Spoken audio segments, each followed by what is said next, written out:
Bom dia, irmãos. Que a graça e a paz do nosso Senhor e Salvador Jesus seja conosco. Estamos aqui domingo de Páscoa, louvado seja Deus por isso. Grande alegria estarmos desfrutando de um dia bonito como esse, né? Certamente o seu Vilmar deve estar dizendo uma hora dessa: olha que dia bonito que o Senhor fez para os seus filhos. E é isso aí. Louvado seja Deus, estamos muito felizes. Estou fazendo esse vídeo à parte, um recorte, porque a lição de hoje eu já havia deixado gravada, mas hoje, domingo de Páscoa, gostaria de pedir aos irmãos que reservem um momento de oração, um momento especial para louvarmos a Deus pelo sacrifício de Cristo, né? Um momento muito especial que nós temos, a celebração da Páscoa. Infelizmente, não estamos juntos hoje fisicamente, mas certamente estamos unidos louvando a nosso Deus por esse dia tão maravilhoso que Ele fez, né, e o que representa, né, a ressurreição de Cristo, o sacrifício único que foi feito no nosso lugar. Então vamos orar. Senhor Deus, graças te damos a Deus, porque se nós deitamos, dormimos e acordamos foi porque o Senhor nos sustentou. Te agradecemos, Senhor Deus, pelo dia maravilhoso que o Senhor fez. Te agradecemos, ó Pai, te louvamos, porque relembramos, ó Pai, no dia de hoje, domingo, Páscoa do Senhor, a ressurreição de Cristo, a vitória sobre a morte, a aceitação do Senhor, Deus Pai, do sacrifício perfeito de Cristo, a razão da nossa fé, que Cristo vive, ocorreu hoje, no domingo, dia do Senhor. Muito obrigado, Senhor Deus, por esse dia. Muito obrigado por podermos desfrutar da Tua presença, ainda que não podemos desfrutar da presença física dos irmãos, ó Pai, podemos desfrutar da Tua paz, podemos desfrutar do Teu cuidado, e vemos a Tua mão sobre nós em meio a todas essas coisas. Que o Senhor nos abençoe nesse domingo, que possamos, ó Deus, vivê-lo de uma forma que Te agrade e nos alegrar nisso, e que possamos desfrutar, ó Pai, desse dia maravilhoso na Tua presença. Abençoa-nos agora, Pai, que faremos a leitura da Tua Palavra, o estudo da Tua Palavra, que o Senhor nos conduza ao aprendizado de uma forma que Te agrada, não apenas para sermos mais cultos, mas especialmente para sermos mais parecidos com Cristo. E é em nome dEle que nós oramos e agradecemos. Amém, Senhor. Que Deus nos abençoe, irmãos, e vamos para a aula. Bom dia, irmãos, que a graça e a paz do nosso Senhor e Salvador Jesus seja com todos nós. Dando continuidade à nossa escola dominical, hoje nós vamos falar sobre o reinado de Asa, rei de Judá, reino do sul. Então, para tanto, peço aos irmãos aí que abram as suas Bíblias, ou se preferir, acompanhem a leitura que faremos aqui no segundo livro das Crônicas, capítulo 14. A história de Asa, o relato do reinado de Asa, ele consta tanto no livro das Crônicas, que é a leitura que nós vamos fazer, segunda Crônicas, do capítulo 14 ao capítulo 16, hoje faremos uma leitura um pouco mais extensa, como também no livro dos Reis, no livro dos Reis de Israel. Primeiro Reis, capítulo 15, vai trazer, tem ali cerca de 9 versículos que trazem um relato bem resumido de como foi o reinado de Asa, mas atendendo aí o propósito da escola dominical, que é estudarmos com um pouco mais de detalhe, nós faremos a leitura do texto das Crônicas. Eu só gostaria de relembrar os irmãos de que um dos propósitos da escola dominical, né, ele é trazer a aplicação do ensino da palavra do Senhor na nossa vida hoje, né? Então, que os irmãos tenham esse propósito, mais essa aula, né, de buscar não apenas enriquecer os seus conhecimentos acerca da palavra do Senhor, enfim, de ter uma visão mais rica daquilo que a palavra de Deus nos traz, mas especialmente em aplicar a palavra na sua vida, né? Um dos objetivos da igreja, um dos objetivos da escola dominical é nos tornar mais semelhantes a Cristo, né? E que tenhamos esse intuito, que tenhamos essa busca, né, por sermos mais parecidos com Jesus. E nesse ânimo, nesse espírito, nós vamos fazer aí a leitura do segundo livro das Crônicas, capítulo 14. Eu vou projetar a minha tela aqui, a exemplo do que fiz na aula anterior, para os irmãos poderem acompanhar a leitura mais facilmente.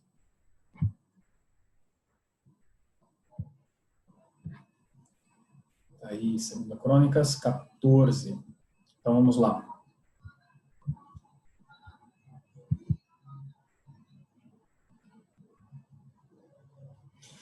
Abias descansou com seus pais e o sepultaram na cidade de Davi. Em seu lugar reinou seu filho Asa, em cujos dias a terra esteve em paz 10 anos.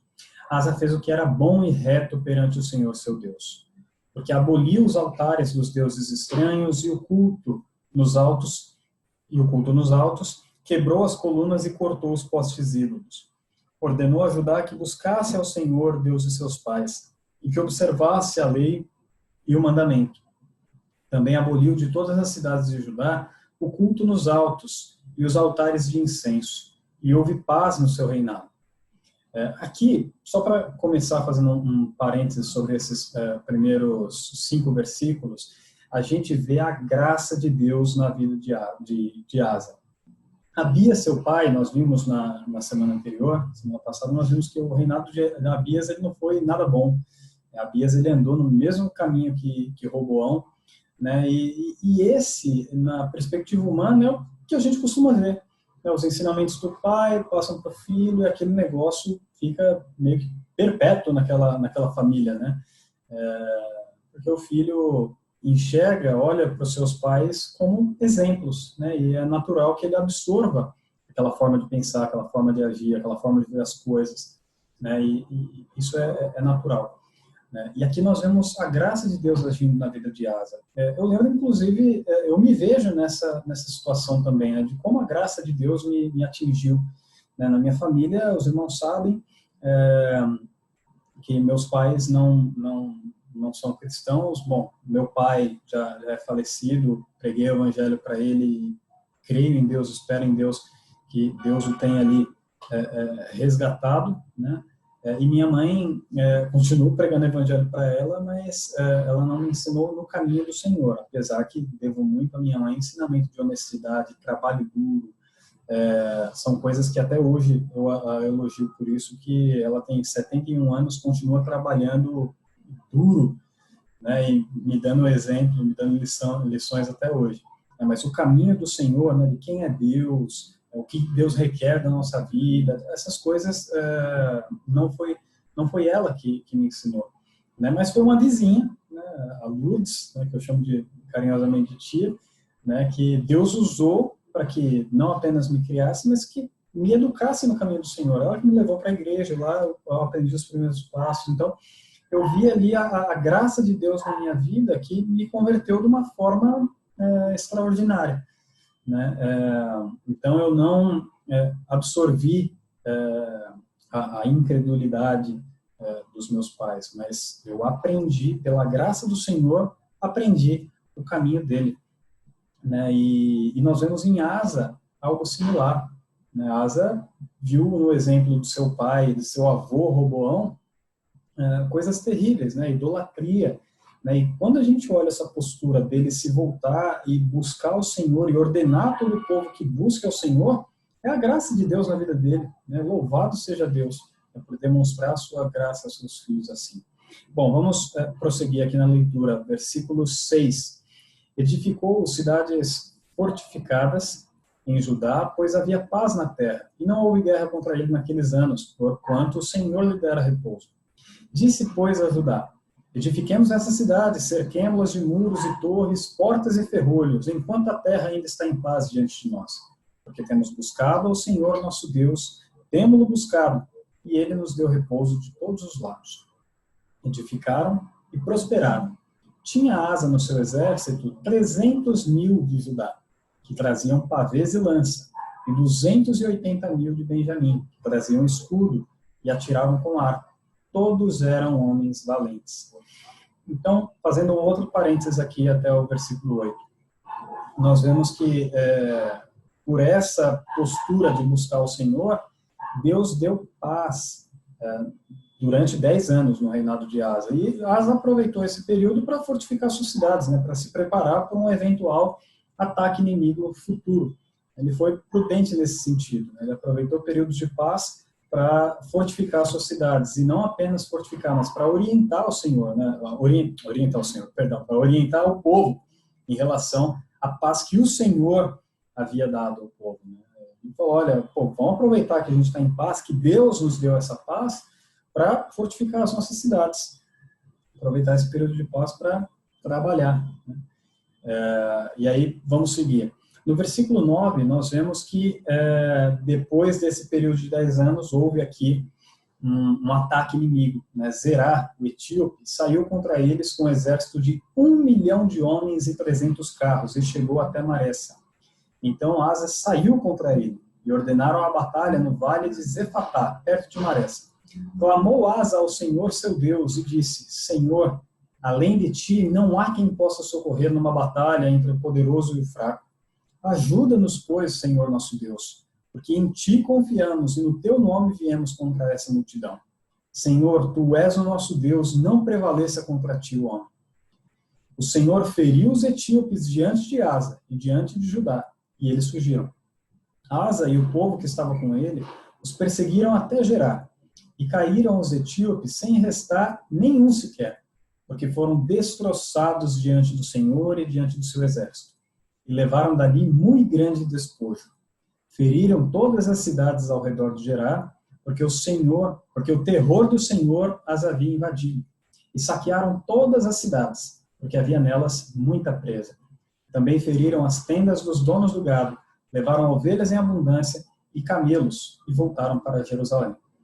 Então aqui nós vemos um ataque repentino do inimigo, né? Nós vemos que Zerá se levantou contra Asa e foi contra o reino do sul, e nós vemos uma postura interessante de Asa, né? Ele foi contra Zerá e clamou ao Senhor, né? Talvez diante daquele exército de 1 milhão de homens e 300 carros, né? Um exército absurdamente grande.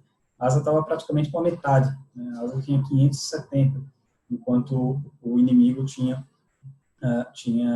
1 milhão. Nós vemos que na lógica humana, poxa, era praticamente 2 para 1 aqui, né? Cada um do exército de Asa teria que acabar com 2 etíopes ali, para fechar a conta, né? Para poderem vencer. Só que nós vemos aqui que Asa não agiu com essa lógica humana. Ele buscou o Senhor. Ele reconhecia que a vitória dele dependia da graça do Senhor na vida dele. Sabia que o diferencial era o Senhor. E ele buscou a Deus e Deus o respondeu, né? E aqui, irmãos, apesar de nós vermos aqui uma grande vitória, é lamentável ver a mancha do pecado, um morticínio tão grande, né? A Bíblia nos narra aqui de que Asa perseguiu o povo e não sobrou um sequer. Então, 1 milhão de pessoas morreram, né, nessa guerra terrível, né, fruto do pecado. O homem feito à imagem e semelhança de Deus, agora um guerreando contra o outro, fruto do pecado. Mas aí, em outra perspectiva, nós vemos Deus respondendo à oração do seu povo, né? Quando Asa se quebranta e reconhece o lugar de Deus como governador supremo de todas as coisas e o busca como fonte da vitória, como fonte de bênção efetiva, como Senhor da sua vida, Deus responde, Deus cumpre a sua promessa. É a mesma promessa que ele fez para Davi, a mesma promessa que ele fez para Salomão, que ele fez até mesmo para Saul. Olha, se você me buscar, eu serei teu Deus. Eu me farei ser achado. Agora, se desviar de mim, eu me distanciarei de vocês. E aqui nós vemos Deus cumprindo essa promessa, respondendo à oração de Asa no mesmo instante. E aí vamos partir aqui para a leitura do texto de 2 Crônicas 15, capítulo seguinte. Veio, pois, o Espírito de Deus sobre Azarias, filho de Oded. Este saiu ao encontro de Asa e disse, ouvi-me, Asa, e todo Judá e Benjamim. O Senhor está convosco, enquanto vós estáis com ele. Se o buscardes, ele se deixará achar. Porém, se o deixardes, os deixará. A mesma promessa aqui sendo repetida, né? Israel esteve por muito tempo sem o verdadeiro Deus, sem sacerdote que o ensinasse e sem lei. Mas quando na sua angústia eles voltaram ao Senhor, Deus de Israel, e o buscaram, foi por eles achado. Naqueles tempos não havia paz nem para os que saíam nem para os que entravam, mas muitas perturbações sobre todos os habitantes daquelas terras. Porque nação contra nação e cidade contra cidade se despedaçavam, pois Deus os conturbou com toda sorte de angústia. Mas sede fortes e não desfaleçam as vossas mãos, porque a vossa obra terá recompensa. Ouvindo, pois, Asa essas palavras e a profecia do profeta, filho de Oded, cobrou ânimo e lançou as abominações fora de toda a terra de Judá e de Benjamim, como também as das cidades que tomara na região montanhosa de Efraim, e renovou o altar do Senhor que estava diante do pórtico do Senhor. Congregou todo Judá e Benjamim, e também os de Efraim, Manassés e Simeão, que moravam no seu meio, porque muitos de Israel desertaram para ele, vendo que o Senhor seu Deus era com ele. Reuniram-se em Jerusalém no 3º mês, no 15º ano do reinado de Asa. Naquele dia ofereceram em sacrifício ao Senhor, do despojo que trouxeram, 700 bois e 7.000 ovelhas. Entraram em aliança de buscarem ao Senhor, Deus de seus pais, de todo o coração e de toda a sua alma. E de que todo aquele que não buscasse ao Senhor, Deus de Israel, morresse, tanto menor como maior, tanto homem como mulher. Juraram ao Senhor em alta voz, com júbilo e com clarins e com trombetas. Todo Judá se alegrou por motivo desse juramento, porque de todo o coração eles juraram, e de toda boa vontade buscaram ao Senhor, e por eles foi achado. O Senhor lhes deu paz por toda parte. O rei Asa depôs também a Maaca, sua mãe, da dignidade de rainha-mãe, porquanto ela havia feito a Azerá, uma abominável imagem. Asa destruiu-lhe a imagem, que feita em pó, queimou no vale de Cedron. Os altos, porém, não foram tirados de Israel. Todavia, o coração de Asa foi perfeito todos os seus dias. Trouxe à casa de Deus as coisas consagradas por seu pai e as coisas que ele mesmo consagrara, prata, ouro e objetos de utilidade. Não houve guerra até o 35º ano do reinado de Asa. Então, aqui, irmãos, nós vemos, tem muita informação nesse capítulo 15, né? Mas vamos tentar avaliar aqui por parte. Tá? Nós vemos que um profeta saiu ao encontro de Asa, né? E disse a ele de que Deus estava com ele, né? Azarias. Saiu ao encontro de Asa e disse: olha, Deus está convosco, contigo e todo Judá, né, que está observando, está buscando a presença do Senhor, está buscando cumprir com os seus mandamentos. Deus está com vocês. E aí ele vai falar da história de Israel, que por muito tempo ficou sem Deus, sem sacerdote, mas todas as vezes que eles se quebrantavam e buscavam a Deus, Deus respondia ao seu povo. E aí ele fala, mas sede fortes, versículo 7, mas sede fortes, não desfaleçam as vossas mãos, porque a vossa obra terá recompensa. E isso serviu para dar um ânimo para Asa, né? Se ele já estava buscando a Deus e recebeu aquela vitória do Senhor contra o exército etíope, agora essa confiança foi renovada, né? Pelas palavras do profeta, né? E Asa lançou fora as abominações que ainda existiam na terra de Judá e de Benjamim, e também nas cidades da região montanhosa de Efraim. Ele renovou o altar do Senhor que estava diante do pórtico do Senhor. Então, ele renovou os votos a Deus, ele renovou a confiança dele, a alegria dele de servir ao Senhor foi renovada ali. Né? E aqui é interessante que ele congregou não só Judá e Benjamim, meia tribo de Benjamim, que era quem compunha o reino do sul, mas também os de Efraim, Manassés e Simeão, que moravam no seu meio. Então, habitantes de outras tribos do reino do norte desertaram e foram habitar no reino do sul. Né? E por quê? Porque eles reconheceram que Deus estava com o reino do sul. Né? E eles reconheceram isso e foram para lá.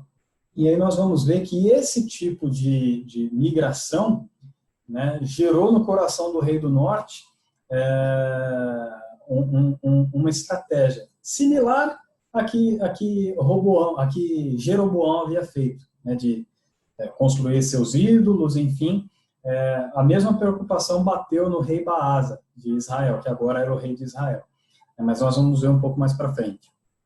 Aqui nós vemos, então, que ele congregou os habitantes do reino do sul e também aqueles que haviam migrado para morar entre eles no Reino do Sul, né?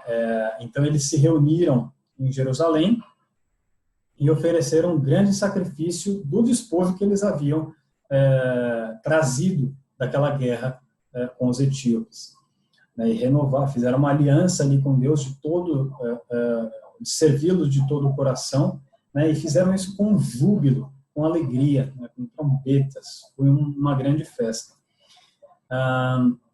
E aqui teve uma questão interessante, né? Que no versículo 16 coloca que ele depôs a Maaca, sua mãe. Na verdade, mãe aqui, a gente vai ver que Maaca também é apontada como mãe de Abias. Na verdade, ela era mãe de Roboão. Então, ela era bisavó, avó de Abias e bisavó de Asa. Que no relato da genealogia, algumas vezes, no relato traz que o termo mãe, mas se referindo a alguém da genealogia, mas não necessariamente daquela geração, né? Que ela era bisavó e não mãe, né? Mas, enfim, o ponto era alguém do sangue de Asa, alguém da família de Asa, que exerceu influência tanto no reino de Roboão quanto no reino de Abias, né? Má influência, e agora ainda estava aqui, exercia ainda certa influência, porque uma imagem abominável que ela havia construído ainda estava de pé, né? E Asa resolveu acabar com aquilo, né? Ele destruiu a imagem e a queimou no Vale de Cedron, fora de Jerusalém. Uma imagem abominável, queimou e destruiu fora da cidade, né? E aqui no versículo 17 tem que ainda ficou ali um resquício, né? Os altos, porém, não foram tirados de Israel. Todavia, o coração de Asa foi perfeito todos os seus dias. Esses altos, nós vamos ver que quem vai retirar de todo, Josafá, né, o filho de Asa, nós vamos ver que ele faz um complemento da limpeza que Asa iniciou, Josafá vai e complementa essa limpeza. E aqui um ponto interessante é que aponta para o coração de Asa, foi perfeito todos os seus dias. Aqui é importante a gente ter em mente uma coisa, irmãos. Lembra de Davi, quando fala que Davi foi um homem segundo o coração de Deus? Isso não quer dizer que Davi não pecou. Pelo contrário, a Bíblia traz em detalhes o pecado de Davi. Ele aponta como pecado, efetivamente. Mas o que nós vemos em Davi é um homem que, quando confrontado com o seu pecado, ele se quebrantava e voltava-se para Deus, né? Ele buscava arrependimento e restituição da comunhão com o Senhor, né? Aqui em Asa eu vejo nesse mesmo sentido, né? Porque nós vamos ver no capítulo 16 que Asa deu um tropicão enorme ali no seu reinado, né? Ele pecou, ele tropeçou, né? Mas então, quando nós vemos esse relato de que o coração de Asa foi perfeito todos os seus dias, pode ter vivido em sinceridade, pode ter se arrependido dos seus pecados, mas ainda assim pecou, né? E isso para a gente é graça, porque nós vemos que ninguém que Deus chamou foi perfeito, né? Gente como a gente, né? Que foi usada por Deus, assim como nós podemos ser usados por Ele hoje também, né? Mas enfim, vamos prosseguir aqui, né? Que ele trouxe à casa de Deus as coisas consagradas por seu pai, Abias, e as coisas que ele mesmo consagrara, prata, ouro e objetos de utilidade. E no tropicão que ele deu, nós vamos ver que esses objetos, que aqui no capítulo 15 ele está trazendo para a casa de Deus, ele vai retirar. Ele vai tirar para um propósito que não agradou ao Senhor. Então, nós vemos aqui no versículo 19 que não houve guerra até o 35º ano do reinado de Asa. Então, ele teve mais um período longo de paz no decorrer do seu reinado. Vamos seguir agora para a 2 Crônicas 16, que é o último capítulo que traz a história de Asa, e a gente conclui a aula nele. Então, vamos lá. 2 Crônicas 16. No 30º ano do reinado de Asa, no 36º ano do reinado de Asa, subiu Baasa, rei de Israel, contra Judá, e edificou a Ramá, para que a ninguém fosse permitido sair de junto de Asa, rei de Judá, nem chegar a ele. Então, o que aconteceu? Lembra que eu falei da estratégia que Jeroboão adotou e o rei de Israel, Baasa, também? É o seguinte, lembrando do Reino do Norte e Reino do Sul, vou projetar aqui para lembrar os irmãos da distribuição geográfica aqui, né? O Reino do Sul, essa parte em laranja, Reino do Norte, a parte em azul. Então, Baasa era o rei do Norte aqui, durante esse período, né? E Asa, rei do Sul, do Reino do Sul. O templo estava aqui em Jerusalém. Então, quem quisesse adorar a Deus, quem quisesse oferecer o sacrifício, deveria descer do Reino do Norte, de Israel, para Judá. E para evitar esse contato do povo do Reino do Norte com o Reino do Sul, o rei do Norte decidiu bloquear o acesso. Então, ele edificou a Ramá, né, para bloquear o acesso do povo a Jerusalém, a ter contato com o rei do Sul, para não acontecer de se apegar a ele e se revoltar contra o Reino do Norte, acabar destituindo do reinado ou até mesmo o matando. Então, Baasa decidiu edificar a Ramá para evitar do povo dele ter contato com o povo do Reino do Sul. Então, ninguém entrava e ninguém saía, né? O povo do Reino do Norte ficaria no Reino do Norte, o povo do Reino do Sul ficaria no Reino do Sul. Então, versículo 2, então Asa tomou prata e ouro dos tesouros da casa do Senhor e dos tesouros da casa do rei, e enviou servos a Ben-Hadad, rei da Síria, que habitava em Damasco, dizendo: haja aliança entre mim e ti, como houve entre meu pai e teu pai. Eis que te mando prata e ouro. Vai e anula a tua aliança com Baasa, rei de Israel, para que se retire de mim. Ben-Hadad deu ouvidos ao rei Asa e enviou capitães dos seus exércitos contra as cidades de Israel e feriu a Ijon, a Dan, a Abel-Maim e todas as cidades armazéns de Naftali. Ouvindo isso, Baasa deixou de edificar a Ramá e não continuou sua obra. Então o rei Asa tomou todo o Judá e trouxeram as pedras de Ramá e a sua madeira com que Baasa edificara. Com elas edificou Asa a Geba e a Mispa. Naquele tempo veio Hanani a Asa, rei de Judá, e lhe disse: porquanto confiaste no rei da Síria e não confiaste no Senhor teu Deus, o exército do rei da Síria escapou das tuas mãos. Então, olha só. Aqui, só para fazer um parênteses do que aconteceu até aqui. Baasa estava edificando Ramá para bloquear o acesso do povo ao Reino do Sul. Asa, ao invés da mesma forma que ele fez contra os etíopes, né, de clamar ao Senhor, ele não clamou ao Senhor, né, ele tentou achar aqui uma estratégia humana para reverter aquela situação e foi buscar o auxílio da Síria, que até então estava com aliança com o Reino do Norte. Então, ele pensou, bom, meu pai Abias tinha firmado aliança com o rei da Síria, da época dele. Deixa eu renovar essa aliança e, poxa, assim eles vão deixar de apoiar o Reino do Norte e eles vão parar de me oprimir, vão parar de edificar Ramá. E aí, como que ele foi obter essa aliança? Com dinheiro, com riquezas. De onde ele extraiu essa riqueza? Dos utensílios, do tesouro da casa do Senhor, do tesouro da casa do rei. E juntou as preciosidades ali, coisas que haviam sido consagradas ao Senhor, ele tomou dali e entregou ao rei da Síria para buscar um auxílio humano. E nisso, nós vemos que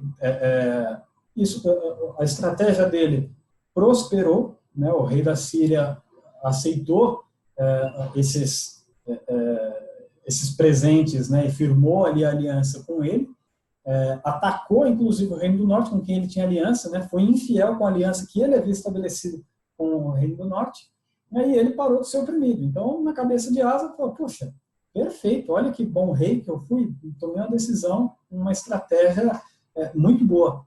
Até que vem Hanani, um profeta da parte do Senhor, né, e disse, olha, porque você confiou no rei da Síria e não confiasse no Senhor, o exército do rei da Síria escapou das suas mãos. Deus iria entregar o exército nas suas mãos, só que você confiou na mão humana e não confiou na mão do Senhor. E aí, olha só, no versículo 8, ele dá um belo tapa ali na cara de Asa, relembrando o passado. Né? Acaso não foram, versículo 8, acaso não foram os etíopes e os líbios grandes exércitos com muitíssimos carros e cavaleiros? Porém, tendo tu confiado no Senhor, ele os entregou nas tuas mãos. Então, em outras palavras, Asa, você já teve que batalhar com um exército extremamente grande. Você não tinha a menor chance contra eles, mas você clamou a Deus e Deus te respondeu, Deus te deu vitória. Olha para o passado, como Deus agiu com você. Por que você fez isso agora? Não faz o menor sentido. E aqui, irmãos, é uma lição para a gente hoje. Né? Nós vimos, um ponto que eu chamei a atenção foi a graça de Deus na vida da Asa, na vida de Asa. E aqui, como Asa se esqueceu da presença de Deus, do livramento de Deus, da providência de Deus, da mão de Deus com ele até então. E como nós nos esquecemos da mão de Deus, irmãos. Quantos livramentos Deus já não nos deu, né? Quantas enfermidades nós ou entes queridos nossos, nós já oramos e Deus não respondeu. Né? Quantas situações nós não nos vimos perdidos, sem saber o que fazer, sem saber de onde tirar dinheiro para pagar aquilo, para arcar com aquela despesa, e Deus entra com providência. Né? Porta de emprego, conflitos familiares, tantas coisas que, se a gente for olhar para trás e contar as bênçãos, né, nós teríamos tanto para contar, mas vem uma nova aflição e a gente desconfia tudo de novo, a gente vai para o zero, tudo de novo, né, como se Deus nunca tivesse se revelado a nós, nunca tivesse revelado o seu braço forte a nós. Né, nós somos terríveis, nós somos danados. Né, e quando a gente olha essa postura de Asa, de confiar na mão do homem, da mesma forma que nós comemos, poxa, Asa, que negócio sem sentido, por que você vai fazer isso? Nós devemos fazer um autoexame, porque nós fazemos isso constantemente. A nossa incredulidade de desconfiar do Senhor e querer confiar na nossa mão, né, é terrível, é terrível. Isso causa um mal danado na nossa relação com Deus. Isso é um pecado contra o Senhor, é uma ofensa contra Ele. Nós precisamos nos atentar a isso, irmãos, e buscar no Senhor arrependimento, de viver na dependência dEle, em toda e qualquer circunstância. É difícil, né, porque nós queremos ter aquele desejo de que estamos no volante, né, de que estamos no controle. Mas o fato é, nós nunca estivemos no controle e nem nunca estaremos. A nossa vida está nas mãos do Senhor. Aí dele dependem todas as coisas. Né? Então, que nós possamos extrair essa lição de buscar viver na dependência do Senhor todos os dias. Bom, vamos voltar aqui para o texto. E aqui no versículo 9, tem algo fantástico que Hanani fala para Asa. Versículo 9, porque quanto ao Senhor, seus olhos passam por toda a terra, para mostrar-se forte com aqueles cujo coração é totalmente dele. Nisso procedeste loucamente, por isso, desde agora haverá guerras contra ti. Então, aquele período de paz acabou, né? Acabaria ali. Né? E aí, nós vamos ver no versículo 10 qual foi a reação de Asa. E aí, vamos pensar no seguinte, outro problema que nós temos, né? Como a gente gosta de estar certo. Né? Eu, há um tempo atrás, conversando com o Vaso, com o Tiago, né, sobre essa questão de estar certo, às vezes ser confrontado, ter indisposição, né? E ele, com o jeitão dele, falou, Vaso, eu quero estar certo, eu queria estar sempre certo, eu queria só acertar, mas não acerto. Eu não sou assim. Aí ninguém é, a gente erra muito. E a gente não gosta de ser confrontado. Né? E Deus confronta a gente, irmãos. Nós somos dele. Né? Nós somos dele. O Espírito Santo dele nos incomoda quando a gente erra. A gente que é teimoso, mas o Espírito Santo dele nos incomoda. E Deus nos confronta de várias formas. Né? Na pregação do pastor, ao ler um texto bíblico, na escola dominical, ou às vezes até um amigo, em uma conversa com um amigo, e aponta para o nosso pecado, aponta para o nosso erro, aponta para a necessidade que nós temos de mudança e como a gente se incomoda tanto. Mas quando a gente está na igreja e o pastor prega e a gente se sente confrontado por aquele texto, está ali, né? A gente e Deus. Aquele angústia no coração, e a gente ora e se quebranta e confessa o nosso pecado a Deus e Deus nos restaura. Mas quando essa confrontação vem de alguém, a gente se envergonha, a gente se enfurece, né? E vamos ver qual foi a atitude de Asa. Não foi diferente da nossa. Né? Nós precisamos de humildade, irmãos, para sermos confrontados pela palavra do Senhor, seja por uma pregação ou seja por o conselho de alguém. Olha a reação de Asa, no versículo 10. Porém, Asa se indignou contra o vidente, contra o profeta, e o lançou no cárcere, no tronco, porque se enfurecera contra ele por causa disso.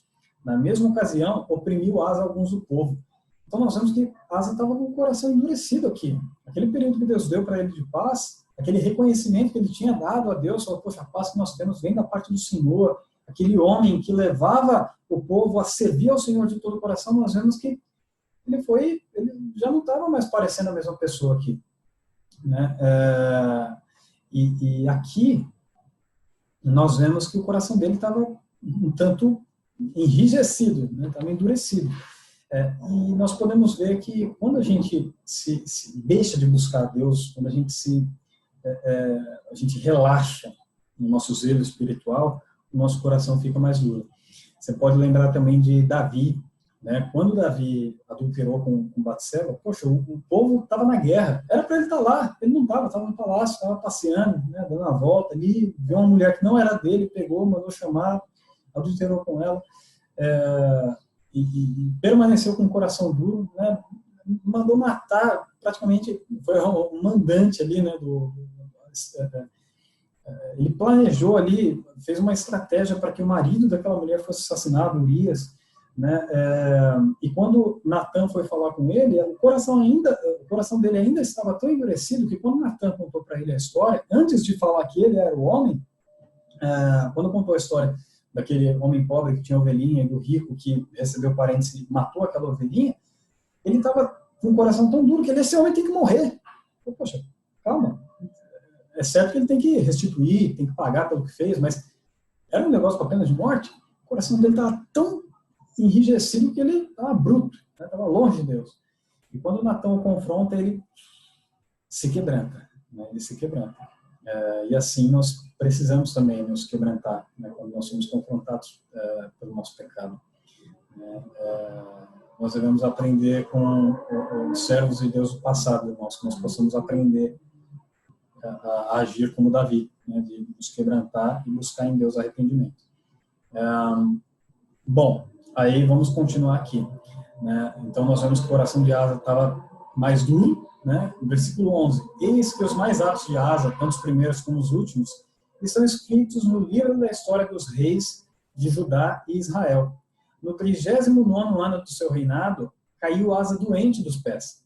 Então ele reinou 41 anos. No 39º ano ele caiu doente. A sua doença era em extremo grave, né? E na sua enfermidade, contudo, na sua enfermidade, não recorreu ao Senhor, mas confiou nos médicos. E aí, versículo 13, descansou Asa com seus pais, morreu no 41º ano do seu reinado. Sepultaram-no no sepulcro que mandara abrir para si na cidade de Davi. Puseram-no sobre um leito que se enchera de perfumes e de várias especiarias, preparado segundo a arte dos perfumistas. Foi muito grande a queima que lhe fizeram dessas coisas. Então nós vemos, irmãos, com tristeza, né, que Asa ele não foi constante na sua fidelidade ao Senhor. Ele vacilou ali no final da sua jornada. Né?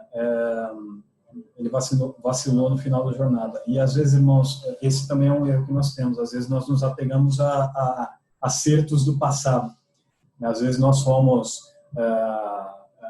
servos valorosos, auxiliamos, fizemos muita evangelização, já fomos muitas vezes presidentes de sociedade interna, já ajudei tantas pessoas, já fiz tanto bem, poxa, agora é hora de descansar, é hora de dar vaga para outro, né? Vamos deixar outros trabalhar, né? Lembra, a seara é grande, mas poucos os trabalhadores. Às vezes a gente tem a visão de que nós já fizemos muito pelo reino, às vezes a gente tem a visão de que a gente já atingiu um patamar de santidade que não precisa mais se santificar. A gente já fez o que precisava, então a gente pode dar uma relaxada, assim como Asa deu uma relaxada no seu zelo espiritual. E com isso a gente peca, com isso a gente ofende ao Senhor. Tudo que Deus nos chamou para viver foi para viver em permanência. Né? O amor a Ele é permanente, o trabalho a Ele é permanente, a glorificação, a alegria nele em todas as coisas, né? Independente das circunstâncias. Né? E a vida eterna que Ele nos chama para viver não é temporária, é eterna, é constante. Tudo o que Deus tem para nós é permanente, é constante, nada é temporário. Né? O perdão é constante, é sem par, é eterno. O amor dele por nós é sem par, é eterno, é interminável. Então, nós precisamos lembrar disso, que o nosso compromisso, o nosso zelo, o nosso trabalho, a nossa vida, a nossa necessidade de glorificar a Deus em todas as coisas é permanente, até que Ele venha, ou até que a gente vá. Mas, enquanto tivermos força, consciência, lucidez, né, que possamos trabalhar para a glória do Senhor com alegria, conhecendo que é nele que nós podemos fazer as coisas. Não é a força do nosso braço, mas é a graça dele que age em nós e nos usa. Né, usa esses vasos de barro, né, para a glória de um Deus tão grande. Né? Irmãos, então, fazendo um apanhado geral da história de Asa, bom, aqui é o reinado de Abias, né, que nós vimos na semana passada, pai de Asa, e aqui no reinado de Asa nós podemos trazer aqui como um resumo de que ele reinou 41 anos em Judá, fez o que era reto diante de Deus, apesar dos seus vacilos, né, ele fez o que era reto diante de Deus, viveu em guerra com Baasa, rei de Israel, obteve uma grande vitória contra os egípcios, e graças a seu reconhecimento de que a vitória vem da parte do Senhor e não pelo braço humano.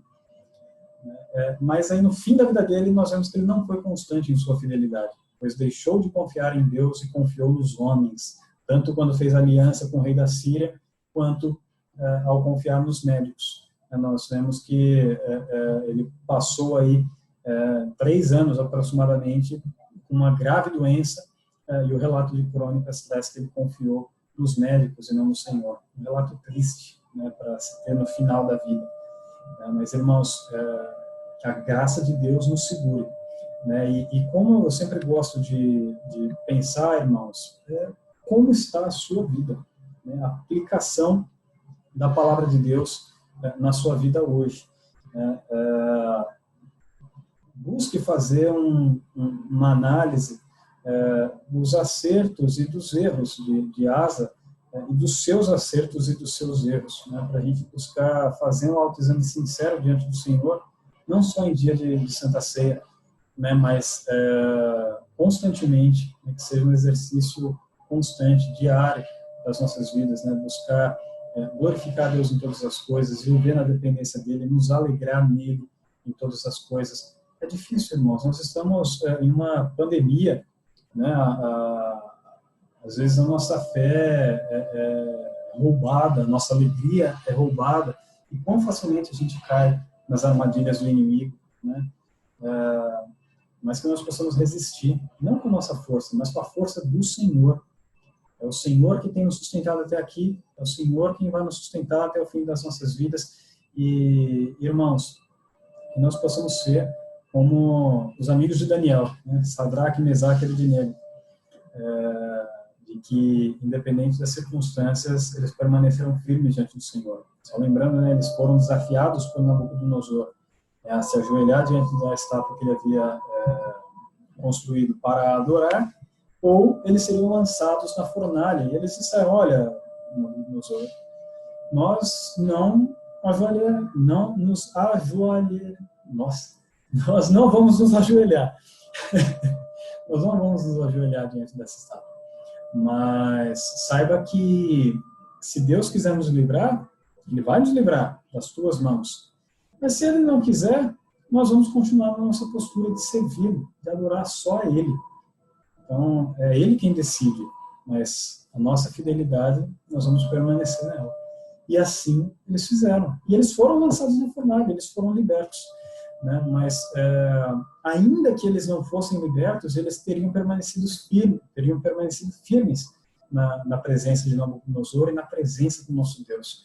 Irmãos, nós estamos diante dessa pandemia, nós não estamos isentos de sermos contaminados, nós não estamos isentos até mesmo de perder a vida diante de uma enfermidade dessa, ou de qualquer outra enfermidade, né? Nós somos sensíveis, nossa vida é muito sensível, né? E nós estamos sujeitos, nós não temos a garantia de que não padeceremos, de que não sofreremos em decorrência disso, mas que, independente das circunstâncias, irmãos, que possamos nos agarrar nas promessas do Senhor.